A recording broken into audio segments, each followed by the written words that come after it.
आज का टॉपिक है हमारा एकोमोडेशन इन बेल्जियम। इसके पहले हम लोगों ने बेल्जियम के बारे में पढ़ा, बेल्जियम में क्या स्थिति था वो आपको समझ में आ गया, क्या वहाँ पे सिचुएशन था ये समझ में आ गया। उसके बाद शुरू होता है हमारा टॉपिक श्रीलंका वाला, लेकिन हमने आपको कहा था कि बेल्जियम के बाद तुरंत हम लोग किस टॉपिक पे चलेंगे, एकोमोडेशन इन बेल्जियम में, तभी आप समझ पाएंगे कि आखिर बेल्जियम में जो सिचुएशन था उसको किस प्रकार से हैंडल किया गया, है ना। उसके बाद फिर चलेंगे हम लोग श्रीलंका वाले केस पे, तब आपको समझ में आ पाएगा, है ना। यदि बीच बीच में कभी श्रीलंका का बात कर देंगे, कभी बेल्जियम का बात कर देंगे, तो फिर दोनों खिचड़ी बन जाएगा, फिर मजा नहीं आएगा पढ़ने में, है ना, तो समझ में नहीं आ पाएगा आपको। तो पहले हम लोगों ने पढ़ लिया है बेल्जियम के बारे में, तो अब पढ़ेंगे बेल्जियम के एक और टॉपिक के बारे में, एकोमोडेशन इन बेल्जियम। ठीक है, चलिए देखा जाए इसमें क्या लिखा हुआ है। देखिए लिखा हुआ है जी बेल्जियन। अच्छा, यहाँ तक तो आपको मालूम चल गया था कि बेल्जियम में दो कम्युनिटी बहुत पावरफुल थे, एक था हमारा डच बोलने वाले और एक थे फ्रेंच बोलने वाले, है ना। 1% था जर्मन, वो किसी काम का नहीं था, हाँ वो तो बेसिकली उसको आप ऐसे भी नेगलेक्ट कर सकते हो, ठीक है। लेकिन आगे बढ़ते हैं, फिर क्या हुआ, और डच बोलने वाले भी और फ्रेंच बोलने वाले लोग भी क्या चाहते थे, दोनों का दोनों चाहते थे कि पूरे के पूरे बेल्जियम और बेल्जियम के साथ साथ ब्रुसेल पे भी हमारा कब्जा हो, वो चाहता था हमारा कब्जा हो, ये चाहता था हमारा कब्जा हो, है ना। यानी कि सब कोई अपने कब्जे के लिए लड़ रहा था, लेकिन क्या निष्कर्ष निकाला गया वो यहाँ पे आपको मालूम चलेगा।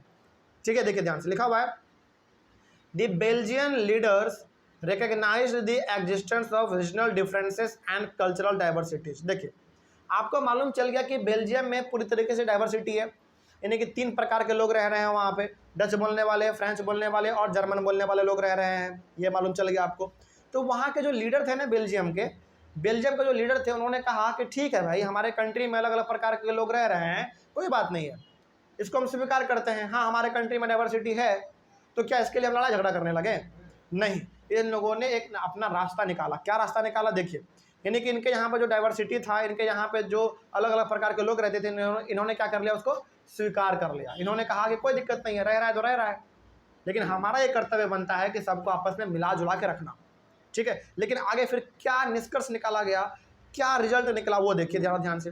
देखिए लिखा हुआ है, between 1970 and 1993 they amended their constitution 4 times so as to work out an arrangement that would enable everyone to live together within the same country। देखो 1970 से लेकर 1993 के अंदर, यानी कि 1970 से लेकर 1993 के बीच में लगभग कितने साल के अंदर, 23 साल के अंदर, 23 साल के अंदर बेल्जियम के कॉन्स्टिट्यूशन को 4 बार बदला गया। बदला नहीं गया, बेसिकली उसमें सुधार किया गया। अमेंडेड का मतलब क्या होता है? सुधार करना। अमेंडेड का मतलब सुधार करना, यानी कि 23 साल के अंदर में बेल्जियम के कॉन्स्टिट्यूशन को 4 बार सुधार किया गया, उसमें 4 बार चेंजेस किए गए। इसलिए चेंजेस किए गए ताकि जितने भी प्रकार के लोग बेल्जियम में रहते हैं वो बहुत ही सुख और शांति से रह सके, मतलब कि कोई एक दूसरे से लड़ाई झगड़ा ना करे। और आपको मालूम है कोई भी कंट्री किस पे चलता है? कॉन्स्टिट्यूशन पे ही चलता है। जो कॉन्स्टिट्यूशन में एक बार लिखा गया वही चीज़ हमारा फॉलो होता है ना। तो इन लोगों ने वहाँ के डाइवर्सिटी को एक्सेप्ट किया, उन्होंने ये बताया कि कोई बात नहीं भाई, हमारा यहाँ पर डाइवर्सिटी है, अलग अलग प्रकार के लोग रहते हैं, तो इसका मतलब ये नहीं है कि हम लड़ाई झगड़ा करना शुरू कर दें। नहीं, इन्होंने क्या रास्ता निकाला? इन्होंने रास्ता ये निकाला कि अपने संविधान में ही सुधार कर दो, जिसके वजह से हर एक लोग आपस में मिलजुल के रह पाएंगे। ठीक है, आगे बढ़ते हैं फिर। Here are some of the elements of the Belgian model। और उन लोगों ने अपने संविधान में क्या क्या चेंजेस किया, क्या क्या रिजल्ट निकला, वो यहाँ पे दिखा हुआ है। यहाँ पे लिखा हुआ है, जरा समझिए क्या लिखा हुआ है। सबसे पहला यहाँ पे है, constitution said that the number of Dutch and French speaking ministers shall be equal in the central government, thus no single community can make decisions unilaterally. देखिए ध्यान से, सेंट्रल गवर्नमेंट में, सेंट्रल गवर्नमेंट मतलब ब्रुसेल, सेंट्रल गवर्नमेंट मतलब Brussels. जैसे हमारे India का capital क्या है? न्यू दिल्ली, न्यू दिल्ली है ना, तो न्यू दिल्ली में हमारा सेंट्रल गवर्नमेंट है कि नहीं? बिल्कुल है। यानी कि यहाँ पे ब्रुसेल में जो हमारा गवर्नमेंट होगा, सेंट्रल गवर्नमेंट जिसको हम लोग कहते हैं, जिसको हम लोग हिंदी में केंद्र सरकार कह देते हैं, यानी कि सेंट्रल गवर्नमेंट में डच बोलने वाले मिनिस्टर और फ्रेंच बोलने वाले मिनिस्टर का नंबर क्या होंगे? इक्वल होंगे, जिसके वजह से दोनों में लड़ाई झगड़ा होगा ही नहीं। सोचो कितना अच्छा रिजल्ट निकाला इन लोगों ने, कितना अच्छा रास्ता निकाला, है ना। मतलब कि इन लोगों ने ये अपने संविधान में लिख दिया कि सेंट्रल गवर्नमेंट में नंबर ऑफ मिनिस्टर जो है दोनों तरफ से इक्वल होंगे, फ्रेंच बोलने वाले तरफ से भी और डच बोलने वाले तरफ से भी। तो अब बताओ, जब दोनों तरफ का मिनिस्टर बराबर है तो क्या इन दोनों के बीच में लड़ाई झगड़ा कभी होगा? कभी नहीं होगा। आगे, thus no single community can make decisions unilaterally. अब जरा बताइए, क्या कोई एक सिंगल कम्युनिटी कोई डिसीजन ले पाएगा? नहीं ले पाएगा। यदि कोई डिसीजन लेगा तो उसको दूसरे का सहारा लेना ही पड़ेगा। मतलब ये हो गया कि यदि मान लो डच बोलने वाले लोग कोई डिसीजन लेना चाहेगा तो उसको सहमति फ्रेंच बोलने वाले का भी चाहिए होगा, है ना। तो इन लोगों ने बहुत अच्छा अपना रास्ता निकाला। ये पहला संविधान में, यानी कि ये पहला बदलाव उसमें किया गया। दूसरा क्या किया गया देखो इसमें, many powers of the central government have been given to state governments. The state governments are not subordinate to the central government. Central government का बहुत सारा पावर जो है ना स्टेट गवर्नमेंट को दे दिया गया। जैसे फॉर एग्जांपल हमारे इंडिया का यदि हम लोग एग्जांपल लें तो सेंट्रल गवर्नमेंट का काम अलग है, स्टेट गवर्नमेंट का काम अपना अलग है। जैसे एग्जांपल के तौर पे यदि हम आपको बताना चाहें, ऐसे समझिए आप, देखिए इंडिया में सेंट्रल गवर्नमेंट का पावर अलग है, स्टेट गवर्नमेंट का पावर अलग है। अब इसका मतलब हम समझाते हैं, जरा समझिएगा ध्यान से। यहाँ पे द शर्त है कि आपको ये गौर से समझना पड़ेगा। एग्जाम्पल के तौर पे हमारे बिहार का एग्जाम्पल लेते हैं। बिहार में अभी शराब बंद है, बिहार में भी शराब बंद है। तो ये शराब बंद बिहार में किसने किया? सेंट्रल गवर्नमेंट ने किया या बिहार गवर्नमेंट यानी कि स्टेट गवर्नमेंट ने किया? स्टेट गवर्नमेंट ने किया। इसका मतलब यहाँ पे ये हो गया कि स्टेट गवर्नमेंट जो डिसीजन लेगा वो केवल और केवल स्टेट पे ही लागू होगा, है ना। और जिस गवर्नमेंट यानी कि जिस स्टेट के गवर्नमेंट डिसीजन ले रहे हैं वो डिसीजन उसी स्टेट पे केवल लागू होता है, ये आपको मालूम चल गया। लेकिन जो डिसीजन सेंट्रल गवर्नमेंट लेगा वो पूरे कंट्री पे लागू होता है, ये मालूम है आप लोगों को? कोई दिक्कत इसमें? तो ये जो पावर है बेसिकली सेंट्रल गवर्नमेंट का कुछ पावर स्टेट गवर्नमेंट को दे देना, ये यहाँ पे काम किया गया। मतलब कि अब जो है बेल्जियम में सारा का सारा पावर सेंट्रल गवर्नमेंट में नहीं होगा, स्टेट गवर्नमेंट को भी मिल जाएगा। मतलब कि स्टेट गवर्नमेंट भी अपने यहाँ पे कुछ अपना नियम कानून अलग से लगा सकता है। ये पावर किसने दिया स्टेट गवर्नमेंट को? सेंट्रल गवर्नमेंट ने दे दिया।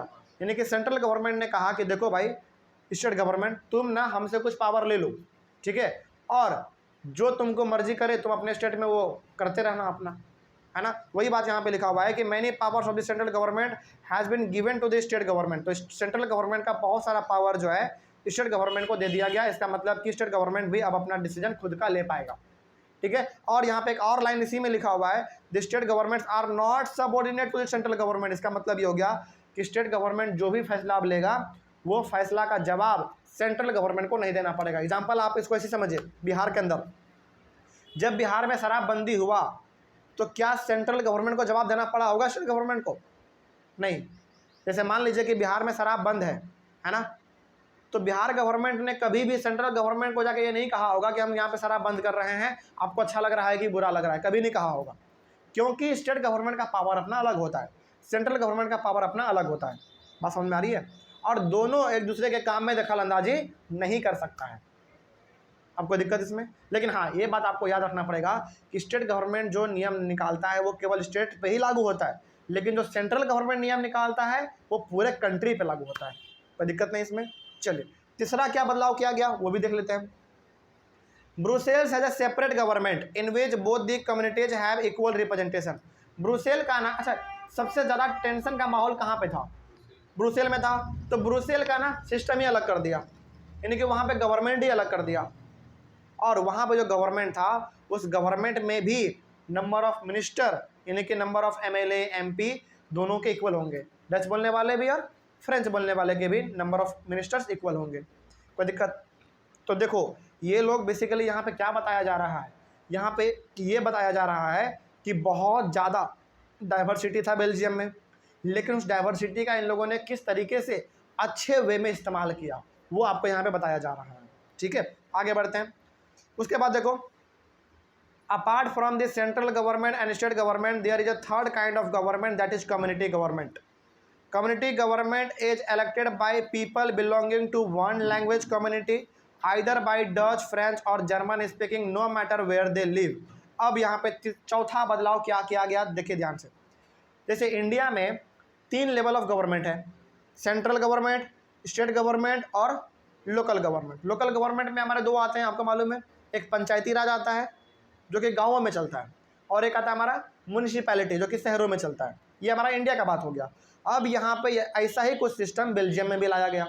बेल्जियम में सेंट्रल गवर्नमेंट था, आपको मालूम चल गया, स्टेट गवर्नमेंट भी था, ये आपको मालूम चल गया। सेंट्रल गवर्नमेंट, स्टेट गवर्नमेंट, इन दोनों के अलावा एक और लेवल ऑफ गवर्नमेंट निकाला गया जिसका नाम रखा गया थर्ड लेवल ऑफ गवर्नमेंट, यानी कि थर्ड काइंड ऑफ गवर्नमेंट, और उसका नाम रखा गया कम्युनिटी गवर्नमेंट। क्या नाम रखा गया?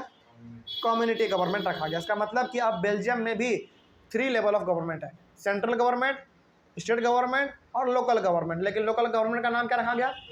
कम्युनिटी गवर्नमेंट नाम रख दिया गया। ठीक है, आगे बढ़ते हैं। फिर community government is elected by people belonging to one language community either by Dutch, French and German speaking no matter where they live.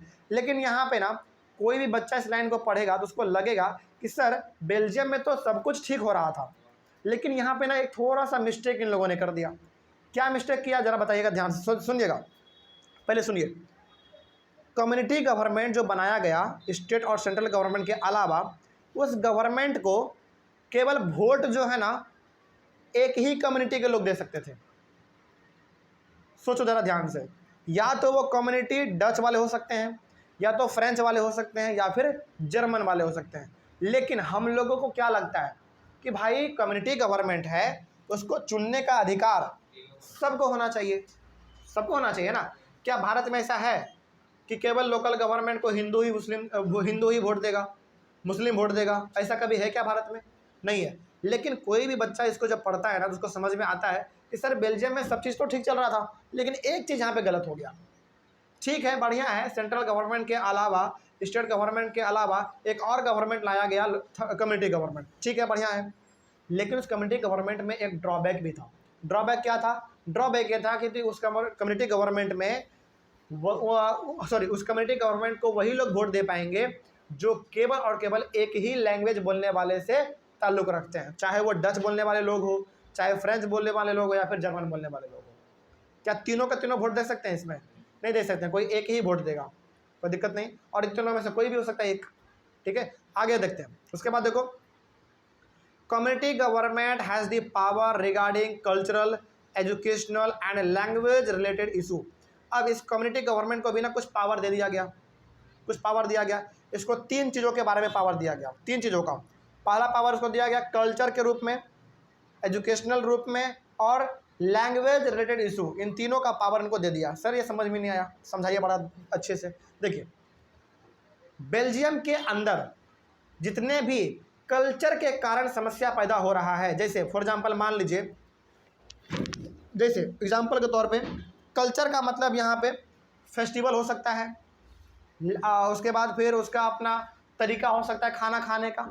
आप इसको ऐसे समझिए, बताते हैं आपको, इंडिया का एग्जांपल देंगे ना आपको समझ में आ जाएगा। जैसे इंडिया में क्या होता है ना, कभी कभी दशहरा के टाइम पे, जब दशहरा में हिंदू वाले लोग अपने दुर्गा जी का मूर्ति लेकर निकलते हैं, मुस्लिम के मोहल्ले से होकर गुजरते हैं, तो कभी कभी हिंदू और मुस्लिम में वहाँ पे दंगा हो जाता है। आप ये देखते हैं, ये दंगा जो होता है ना, वो दंगा किस चीज़ को लेकर हुआ? कल्चर को लेकर हुआ। क्यों कल्चर को लेकर हुआ भाई?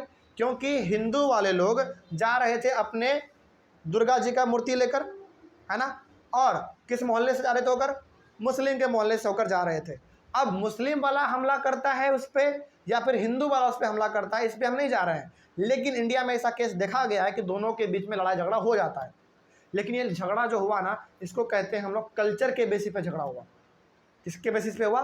कल्चर के बेसिस पे हुआ। और कभी कभी तो दशहरा के टाइम पे ही उन लोगों का शायद ईद या फिर कुछ बकरीद जैसा कुछ पर्व होता है, शायद ईद होता है मेरे हिसाब से, या फिर मुहर्रम, ऐसा कुछ पर्व होता है, हाँ समथिंग होता है दशहरा के टाइम पे, है ना, वो पर्व के वजह से इन दोनों में लड़ाई झगड़ा हो जाता है।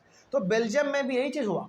बेल्जियम में कहा दिया कम्युनिटी गवर्नमेंट को कि देखो भाई, कल्चर से रिलेटेड जितने भी लड़ाई झगड़े होंगे, जितने भी मैटर होंगे, वो तुम अपना सल्टा लेना, ये हम तुमको पावर देते हैं। ठीक है, और दूसरा, एजुकेशन से रिलेटेड जितने भी प्रॉब्लम होंगे, जितने भी समस्याएं होंगे, वो तुम सॉल्व कर लेना। जैसे मान लो कि एक गरीब बच्चा है, उसको बेल्जियम में पढ़ने का अधिकार नहीं दे रहा है, यानी कि उसको पढ़ने से हेडमास्टर रोक रहा है। जैसे मान लीजिए एक बच्चा बेल्जियम का स्कूल में गया, उसको टीचर बाहर निकाल के हटा दिया, बाहर फेंक दिया उसको निकाल के, तो यहाँ पे क्या उसको शिक्षा का अधिकार मिला? नहीं मिला। तो इस शिक्षा का अधिकार पे काम करने का पावर किसका मिल गया? कम्युनिटी गवर्नमेंट को मिल गया। उसके बाद है लैंग्वेज रिलेटेड इशू, मतलब कि भाषा बोलने से यदि कोई किसी को रोकेगा तो उस पर ही लड़ाई झगड़ा भी हो जाता है, किसी प्रकार का समस्या क्रिएट हो जाता है, उसको भी संभालने का पावर जो है कम्युनिटी गवर्नमेंट को ही दे दिया गया। कोई दिक्कत इसमें? तो यहाँ पे बेसिकली आप ये कह सकते हैं कि कम्युनिटी गवर्नमेंट को 3 पावर दे दिया गया, एक कल्चर के बेसिस पर, एक एजुकेशन के बेसिस पर और एक लैंग्वेज के बेसिस पर। इन तीनों में यदि कोई समस्या होगा तो सॉल्व करने का जिम्मेदारी किसका हो गया? कम्युनिटी गवर्नमेंट का हो गया। इस बात को आप याद रखेंगे। और यही चारों जो बदलाव था ये बहुत अच्छा बदलाव बेल्जियम में किया गया। तो यहाँ पे हम आपको ये बताना चाह रहे हैं कि देखो बेल्जियम में बिल्कुल डाइवर्सिटी था, बेल्जियम में बिल्कुल अलग अलग प्रकार के लोग रहते थे, लेकिन वहाँ के लीडर ने लड़ाई झगड़े के अलावा एक नया रास्ता उन्होंने निकाला। क्या रास्ता निकाला? उन्होंने अपने संविधान में ही चेंजेस कर दिया गया, यानी कि उन्होंने अपने संविधान में ही चेंज कर दिया और ये बता दिया कि चाहे यहाँ पे डच बोलने वाले लोग हो, फ्रेंच बोलने वाले लोग हो या फिर जर्मन बोलने वाले लोग हो, सभी के बीच में इक्वालिटी होगा। और कैसे होगा यहाँ पे हमने समझ लिया 4 पॉइंट के थ्रू। कोई दिक्कत इसमें? तो बेल्जियम में अच्छी तरीके से पावर शेयर किया गया। चैप्टर का नाम क्या है आपका? Power sharing. तो बेल्जियम में किस प्रकार से पावर शेयर किया गया मालूम चल गया। सबसे पहले पावर शेयर किया गया सेंट्रल गवर्नमेंट ने किसको? स्टेट गवर्नमेंट को, उसके बाद फिर कम्युनिटी गवर्नमेंट को। कोई दिक्कत नहीं ना इसमें। तो ये पावर शेयरिंग का बहुत अच्छा अरेंजमेंट हमको देखने को मिलता है बेल्जियम के अंदर। लेकिन यही चीज़ का उल्टा होता है किसके अंदर मालूम है? श्रीलंका में। इसीलिए हमने आपको श्रीलंका के बारे में अभी नहीं पढ़ाया, ये बीच में पढ़ा देते ना तो फिर मज़ा नहीं आता, पढ़ने में समझ में नहीं आता।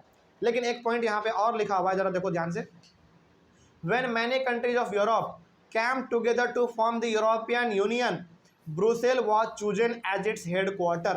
अब देखिए, अब आपको मालूम है यूरोप एक कंटिनेंट है, यूरोप के अंदर बहुत ही छोटे छोटे कंट्री हैं। जब यूरोप के अंदर इतने सारे कंट्री हैं, वो सारे के सारे कंट्री एकजुट होकर अपना एक यूनियन बनाना चाहे, यानी कि कंट्री का, यानी कि बहुत सारे कंट्री आपस में इकट्ठा होकर अपना एक संगठन बनाना चाह रहे थे। और उस संगठन का मकसद क्या था? संगठन का मकसद हो सकता है कि ये हो कि भाई किसी कंट्री में बाढ़ आ जाएगा तो सब मिलकर मदद करेंगे, किसी कंट्री में भुखमरी आ जाएगा तो सब मिलकर मदद करेंगे। यानी कि यूरोप के अंदर बहुत सारे कंट्री थे, कुछ कंट्री आपस में मिल के अपना एक ग्रुप बनाना चाहते थे जिसके तहत वो किसी कंट्री का मदद कर पाते बैड टाइम में, यानी कि बुरे हालात में उसका मदद कर पाते। इसके लिए ब्रुसेल को हेडक्वार्टर चुना गया। सोचो क्यों चुना गया होगा ब्रुसेल को हेडक्वार्टर, बताइए। हाँ, क्योंकि ब्रुसेल में बहुत अच्छा सिस्टम लाया गया था, है ना। अब ऑब्वियस ही बात है भाई, जहाँ पे बड़े बड़े मीटिंग होने हैं वो ऑब्वियस ये बात है कहाँ पे होगा? जहाँ पे सिस्टम अच्छा हो। तो ब्रुसेल यानी कि बेल्जियम, और बेल्जियम के अंदर भी ब्रुसेल को हेडक्वार्टर चुना गया क्योंकि उसमें अरेंजमेंट जो है ना बहुत अच्छा कर दिया गया था। कोई दिक्कत नहीं इसमें। तो बेल्जियम बहुत अच्छे कंट्री बन चुके थे उस समय पे, वहाँ पे पावर को बहुत ही तरीके से शेयर किया गया। इसीलिए बेल्जियम और बेल्जियम के कैपिटल ब्रुसेल को ही हेडक्वार्टर चुन लिया गया। किस चीज़ के लिए? यूरोपियन यूनियन के लिए। और यूरोपियन यूनियन का मतलब क्या है? बहुत सारे कंट्री आपस में मिलकर एक अपना संगठन बनाना चाहते थे, अपना एक ग्रुप बनाना चाहते थे, ठीक है। तो ब्रुसेल को हेडक्वार्टर चुन लिया गया। उसके बाद हमारा टॉपिक शुरू होता है why power sharing is desirable, लेकिन ये हम नहीं पढ़ाएंगे अभी आपको। इसके बाद हम डायरेक्ट चलेंगे किस टॉपिक पर?